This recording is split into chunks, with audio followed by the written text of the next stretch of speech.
as erroneously identified friendly aircraft or as light aberrations.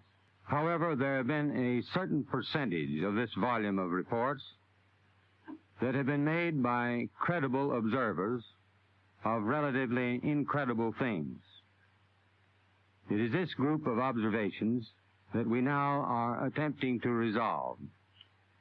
We have, as of date, come to only one firm conclusion with respect to this remaining percentage, and that is that it does not contain any pattern of purpose or of consistency that we can relate to any conceivable threat to the United States.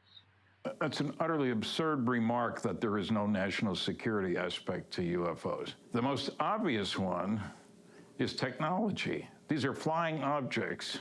We would love to build flying objects that could go up, down, back, forth, make right-angled turns, fly silently. There's one national security aspect, just the high technology. But what would it do to our religion? What's the church going to say if you say there are others out there? Obvious question, did Jesus die to save them?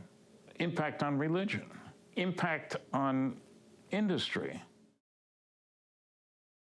Stories of alien abduction have been around for a lot longer than one might think. In 1896, Colonel H.G. Shaw claimed that while driving through the countryside near Stockton, he encountered a landed spacecraft and tall, slender humanoids whom, when he approached, began attempting to abduct him. What's even stranger is that right after that event, within the next several months, 8 additional separate UFO sightings supposedly occurred all over the United States. 2 of them were crashes, 2 of them were landings, and 4 were flyovers. But the streak of events ended with the now famous Aurora, Texas crash in April of 1897. 60 years later, in 1956, Elizabeth Clarer, a South African farmer, claimed to have been taken up into a mothership by ETs. In 1957, Antonio Villas-Boas, a Brazilian farmer, claimed to have been dragged inside a craft by a humanoid wearing a gray jumpsuit and a helmet. But in 1961, an abduction case occurred that received more widespread attention than any one before it. Betty and Barney Hill were driving through New Hampshire, returning from a vacation in Niagara Falls. They observed what they thought was a star until it began moving upwards, becoming bigger and brighter until it appeared as a craft with flashing multicolored lights. Like a lot of people might want to do, they decided to try to follow it.